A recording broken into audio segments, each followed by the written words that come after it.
Hello दोस्तों, मेरे channel Osho जीवन में आप सबका स्वागत है। दोस्तों, अगर आपने मेरा चैनल लाइक और सब्सक्राइब नहीं किया है तो जल्दी से लाइक और सब्सक्राइब कर दें। आज मैं आपको गौतम बुद्ध से जुड़ी एक अद्भुत कहानी सुनाने जा रहा हूँ।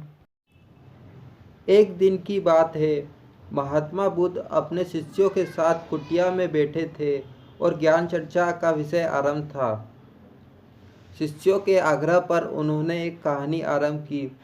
समीर नाम का एक जल्लाद मगध राजमहल के पीछे बने कस्बे में रहता था। वह मगध साम्राज्य का प्रमुख जल्लाद था। उसका सारा जीवन दोषियों को फांसी देने में बीत गया। अब वह लगभग 60 वर्ष की आयु का हो गया था। समीर अब राजकीय सेवा से मुक्त हो चुका था और अपने अंतिम जीवन वह अपने घर में व्यतीत करता था। अपने जीवन काल में किए गए सभी घटनाओं को याद करता और पश्चाताप करता। मेरे हाथों इतने जीवों की हत्या हुई, यही सोच विचार करते हुए वह नहा धोकर तैयार हुआ। जैसे ही वह खाना खाने के लिए बैठा, दरवाजे पर आवाज़ आई। समीर बाहर निकल कर देखता है तो एक भिक्षुक उनके द्वार पर खड़ा है, जो जान पड़ता है काफ़ी दिनों की तपस्या के बाद उठा है और भूख से व्याकुल है। समीर तत्काल अपना वह भोजन जो स्वयं के लिए था वह भिक्षुक को समर्पित कर दिया। भिक्षुक की भूख शांत हो गई। भिक्षुक प्रसन्न हुए। भोजन के पश्चात भिक्षुक और समीर दोनों बैठे हुए थे।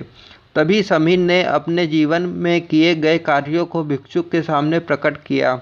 समीर ने बताया, वह राजकीय सेवा के दौरान अनेकों कैदियों और अपराधियों को मृत्युदंड दिया, जिसके कारण मुझे अपने पर अपराध बोध होता है और ग्लानि के भाव में सदैव ग्रस्त रहता हूँ।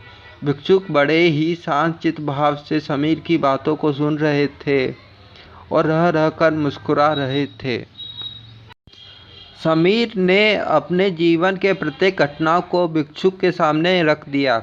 समीर की सभी बातें समाप्त होने के बाद भिक्षुक ने उसे दोनों हाथों से उठाया और हृदय से लगा लिया। कहा, वत्स, तुमने यह सब क्या स्वयं से किया या फिर किसी के आदेश के कारण? समीर बोल पड़ा, यह सब सिद्ध होने के बाद राजा के आदेश पर ही मैंने मृत्युदंड दिया। वत्स, फिर तुम दोषी कैसे हुए?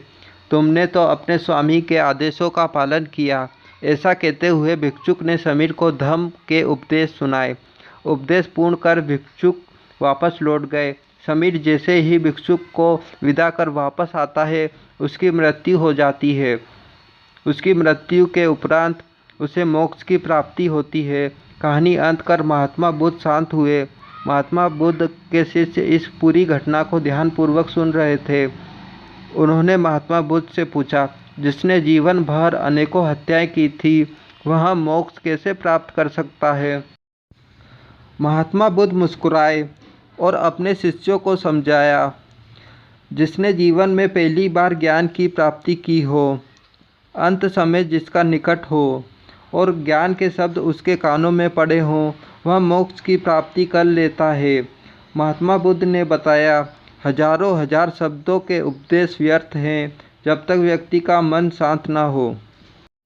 मन शांत होने पर एक शब्द से भी ज्ञान प्राप्त हो सकता है। ज्ञान से ही मोक्ष की प्राप्ति संभव है। दोस्तों, अगर आपको मेरी ये कहानी पसंद आई है तो प्लीज़ मेरे चैनल को लाइक और सब्सक्राइब करें।